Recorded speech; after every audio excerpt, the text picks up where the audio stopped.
in the committee, and it did have a roll call. Something occurred which was news to me. Have you ever voted proxy in a committee and then arrived a few minutes later and said, I want to be recorded as voting present? And with unanimous consent, there's never been an objection. There was an objection from the Republican side of the aisle to the parliamentarian. That's why we had to take an additional roll call vote on the first two nominees.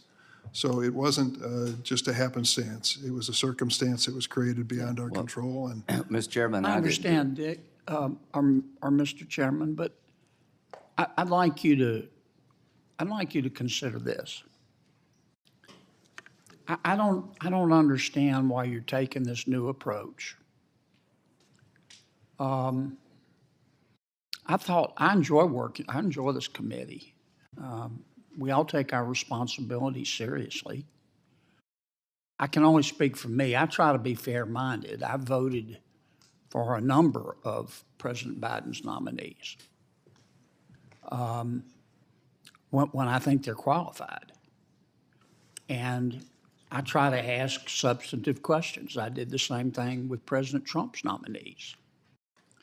In fact, we killed 5 of President Trump's nominees because we killed them dead as 4 o'clock because it was apparent after questioning them that they didn't know a law book from a Sears Roebuck catalog.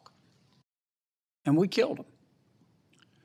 And I think we, on our side of the aisle, my side of the aisle, have voted for more of President Biden's nominees than my Democratic colleagues have voted for President Trump's nominees.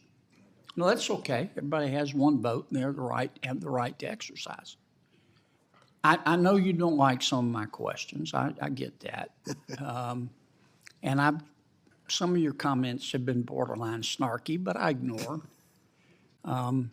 When my son was going through puberty, he used to make those comments, and I learned that, it's the best thing to do is just ignore him. But I just don't understand why you're taking us down this road. I don't. The last time we met, you preached cooperation, and I think we've been cooperating. I think we confirmed more Louisiana nominees than just about any other state.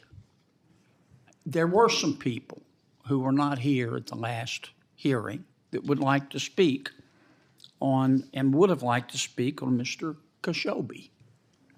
I did speak, and I'm willing to waive my right to speak again. But this is a gentleman who said that he believes that when race is an issue in a case, that he has the right to ignore precedent in the federal rules of evidence and the federal rules of civil procedure and apply a new standard of proof. Now, some people find that objectionable. I do. And I think folks should have had the right to weigh in on it. And I confess, I don't understand why you're taking us down this road. I don't.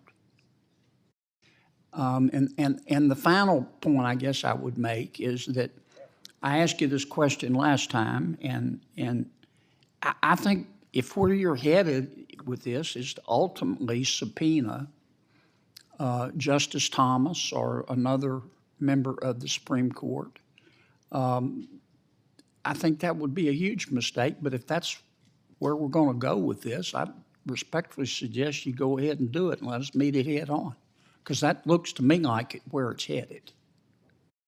And I think it will provoke a constitutional crisis, and let's just go ahead and meet it head on. So thank you for the chance to respond, Mr. Chair. Else wish to speak on this nomination? Mr. Chairman, for the record, it wasn't some esoteric rule. You didn't have a majority present the last time we voted on these judges. That's a widely known rule. It's not some obscure technicality. Incompetence on your part does not override the prerogatives of senators on our part. Never been an objection. It's the first time, Senator Cotton, that there's ever been an objection when a proxy vote asked to be recorded as a vote present, physically present.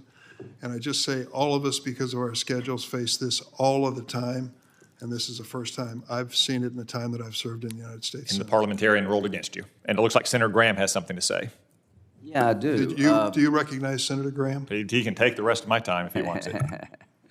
Yeah, so here's the deal. These two nominees are like historically bad. I would do anything I could to keep them off the bench. But in terms of what the parliamentarian ruled, she did it. And here we are. There are rules. But the point I'm trying to make, Mr. Chairman, is that the consequences of this to the committee are just far outweigh, I think, any benefit. Because I don't believe your side when you say you're not out to get the court. If it really were about fixing the ethics problems of the court as you see them, why haven't we taken up the legislation the committee passed?